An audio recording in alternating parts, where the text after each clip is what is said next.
ক্ষমা চাওয়ার পরও পার পেলেন না ভারতের ক্রিকেটের তিন মহারথী হরভজন সিং, যুবরাজ সিং ও সুরেশ রায়না।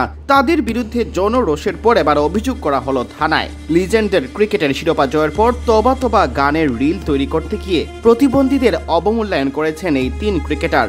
আর তারপর থেকেই হরভজন, যুবরাজ ও রায়নার বিরুদ্ধে ক্ষোভে ফুঁসছে গোটা ভারত।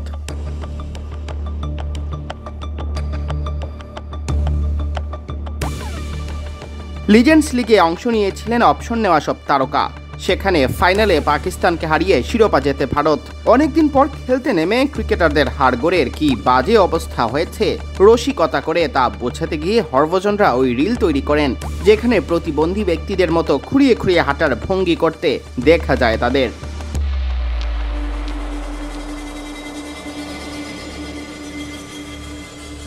এরপর ভারতীয় প্যারা অ্যাথলেট মানসী যোশী সহ বিভিন্ন মহলের ব্যক্তিবর্গ কড়া সমালোচনা করেন। এক পর্যায়ে ক্ষমা চেয়ে হরভজন সোশ্যাল মিডিয়ায় লিখেন, আমরা কারো মনে আঘাত দিতে চাইনি, প্রত্যেক মানুষকে আমরা শ্রদ্ধা করি। ওই 15 দিন খেলার পর শরীরের কি অবস্থা তা বোঝাতে চেয়েছিলাম, কাউকে অপমান করতে চাইনি।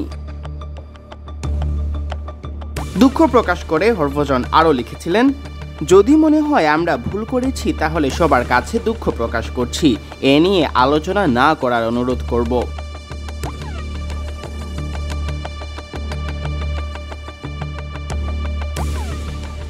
তবে হরভজনের অনুরোধে চিড়ে ভিজেনি। প্রতিবন্ধীদের নিয়ে কাজ করা একটি সংস্থার কর্তা আরমান আলী নয়াদিল্লির অমর কলোনি থানায় এই তিন ক্রিকেটারের বিরুদ্ধে আনুষ্ঠানিক অভিযোগ এনেছেন। এমনকি ওই রিলের বিরুদ্ধে ব্যবস্থা না নেওয়ায় ফেসবুক, ইনস্টাগ্রামের ভারতীয় অঞ্চলের প্রধান, মেটা ইন্ডিয়ার সহসভাপতি সন্ধ্যা দেবনাথনের বিরুদ্ধেও আনা হয়েছে অভিযোগ।